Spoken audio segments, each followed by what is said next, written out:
Bisnis yang sukses itu harus bisa memberikan solusi atas masalah yang terjadi di masyarakat. Halo semuanya, nama saya Michael, selamat datang di channel saya, Si Kutu Buku. Kali ini saya akan bahas kisah inspiratif dari Melanie Perkins, yang merupakan founder dan CEO dari Canva. Melanie merupakan mahasiswa dropout, bisnisnya ditolak 100 kali, hingga akhirnya berhasil mendirikan Canva dengan valuasi mencapai 15 miliar dolar atau setara dengan 210 triliun rupiah.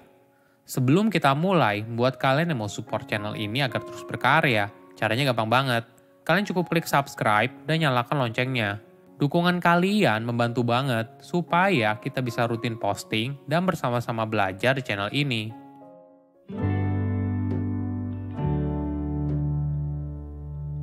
Melanie Perkins lahir pada tahun 1987 di Australia.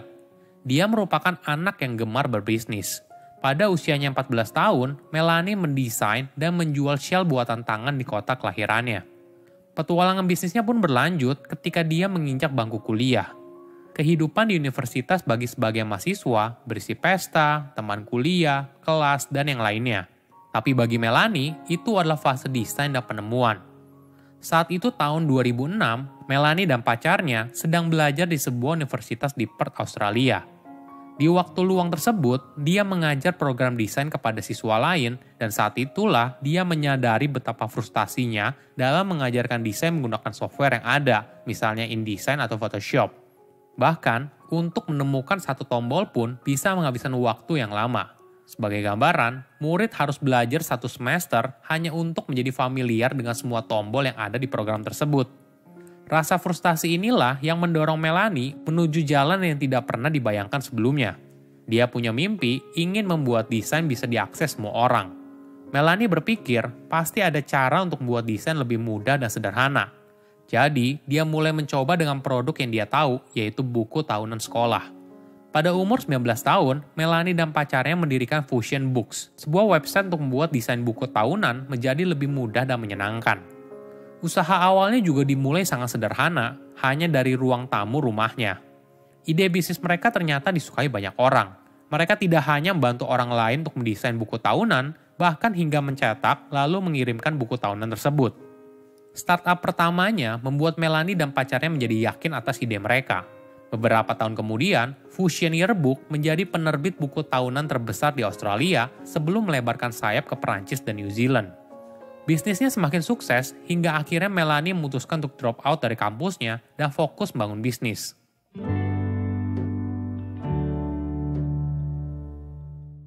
Pada tahun 2010, Melanie dan pacarnya pindah dari Australia ke Silicon Valley untuk mengejar mimpinya. Mereka sadar kalau bisnisnya mau besar, maka mereka perlu dana dari investor dan sulit mendapatkan dana tersebut di Australia. Saat berada di sana, dia menyadari adanya perbedaan budaya antara Australia dan Amerika. Di Australia, masyarakat di sana tidak terlalu suka membanggakan pencapaian pribadi. Namun di Silicon Valley, ketika kamu ingin mendapatkan dana dari investor atau merekrut karyawan yang berkualitas, kamu justru harus benar-benar menceritakan kesuksesan yang sudah kamu capai. Dia juga merasakan sendiri betapa sulitnya mendapatkan pendanaan bisnis untuk Canva. Bahkan dia pernah ditolak hingga lebih dari 100 investor. Melanie membutuhkan waktu 3 tahun hingga mendapatkan pendanaan pertama dari investor. Dia mengingat saat itu dirinya bangun jam 4 pagi untuk mengejar kereta menuju Silicon Valley demi menghadiri sebuah breakfast meeting dengan para investor. Namun penolakan demi penolakan membuat dirinya belajar untuk mematangkan ide bisnis Canva hingga akhirnya dia berhasil meyakinkan investor pertamanya. Suatu hari, Melanie mendatangi sebuah konferensi bisnis di Perth dan bertemu dengan investor dari Silicon Valley bernama Bill Tai. Melanie berusaha untuk menarik perhatian Bill dan mempresentasikan ide bisnisnya yang bernama Canva Chef, sebuah metafora pizza dengan elemen desain sebagai topping dan jenis dokumen seperti selebaran, kartu nama, menu restoran sebagai adonan. Namun di kemudian hari, Canva Chef akan berubah nama menjadi Canva yang merupakan kata kanvas dalam bahasa Perancis. Dia sempat membaca, jika kamu ingin menarik perhatian seseorang, maka kamu harus meniru bahasa tubuhnya. Itu yang Melanie lakukan saat menjual idenya kepada Bill. Saat itu, Bill sedang duduk makan siang, dia pun melakukan hal yang sama, yaitu makan siang sambil membuka lembaran presentasinya satu persatu. Melanie merasa Bill tidak tertarik dengan ide bisnis yang disampaikan, karena dia sibuk menelpon selama percakapan tersebut. Namun, ternyata Bill cukup tertarik hingga akhirnya dia mengajak Melanie untuk menghadiri acara kitesurfing pribadi yang diadakan oleh Bill khusus untuk para investor bernama Muay Thai. Sebagai informasi, komunitas Muay Thai terdiri dari atlet olahraga ekstrim, inovator, pengusaha, dan investor yang menjalani hidup dengan keras. Bill adalah salah satunya. Melanie sadar kalau acara tersebut sangat penting agar bisa bertemu dengan para investor yang potensial. Dia pun mulai berlatih kitesurfing hingga pada bulan Mei 2013, Melanie terjebak menunggu untuk diselamatkan di antara Pulau Necker dan Mosquito milik miliarder Richard Branson. Dia mengingat, kitesurfing merupakan hobi yang berbahaya, namun pengalaman berharga tersebut sepadan dengan resiko yang besar. Melanie akhirnya mendapatkan pendanaan perdana mereka sekitar $3 juta atau setara dengan 42 miliar rupiah pada awal tahun 2013.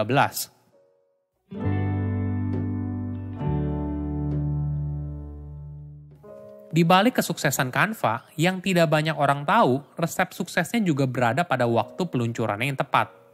Kemunculan Instagram dan Twitter mengubah cara pemilik bisnis menjangkau pelanggan.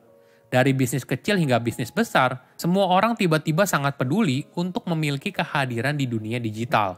Disitulah Canva hadir sebagai solusi dan mengubah cara orang membuat desain dengan mudah. Bagi sebagian orang, membuat sebuah desain itu merupakan kegiatan yang sulit. Ditambah lagi, setiap orang kini dituntut untuk membuat sebuah desain yang bagus, mulai dari materi presentasi, gambar di media sosial, dan sebagainya, walaupun mereka bukan desainer profesional. Canva memungkinkan semua hal tersebut dengan mengintegrasikan semua elemen desain profesional, termasuk stok foto, elemen grafis, dan font, sehingga kamu bisa mendesain apapun, mulai dari poster, t-shirt, hingga video. Kamu juga bisa menggunakan ribuan template yang ada atau membuat desain sendiri dari awal. Selain itu, karena Canva merupakan program online, hal ini sangat membantu dalam kolaborasi. Kamu bisa dengan mudah bekerja dengan klien atau rekan kerja pada sebuah desain tanpa perlu mengirim email perubahan yang tidak terhitung jumlahnya bolak-balik. Di bulan pertama, Canva berhasil menarik 50.000 pengguna. Pada tahun 2014, ketika Canva mengumpulkan tambahan dana senilai $3 juta lagi dari investor, 600.000 pengguna telah membuat 3,5 juta desain dari Canva. Dari situ, jumlah penggunanya terus bertambah. Selain dikenal sebagai miliarder di Australia, Melanie dan suaminya memberikan 30% saham mereka di Canva kepada Canva Foundation yang akan digunakan untuk kegiatan amal. Bagi Melanie, mengumpulkan kekayaan sebanyak-banyaknya bukanlah tujuan hidupnya. Bahkan dia sempat mengatakan, walaupun banyak orang yang mengatakan kalau mereka adalah miliarder, tapi Melanie dan suaminya tidak pernah merasa seperti itu. Karena bagi mereka, uang tersebut hanyalah titipan belaka. Rencana pertama Canva adalah untuk mendonasikan $10 juta atau setara dengan 140 miliar rupiah kepada organisasi nirlaba Give Directly untuk didistribusikan kepada keluarga ekonomi rentan di Afrika Selatan. Bukan hanya itu, Canva juga berkomitmen untuk menanam 1 pohon dari setiap pesanan cetak yang dilayaninya. Hingga saat ini telah mencapai lebih dari 2 juta pohon. Perubahan zaman membutuhkan cara baru dalam bekerja. Sebuah bisnis baru bernilai apabila mampu menyelesaikan masalah yang terjadi di masyarakat. Silakan komen di kolom komentar pelajaran apa yang kalian dapat ketika tahu informasi ini. Selain itu, komen juga mau tahu informasi apa lagi yang saya review di video berikutnya. Saya undur diri, jangan lupa subscribe channel YouTube Sikutu Buku. Bye-bye.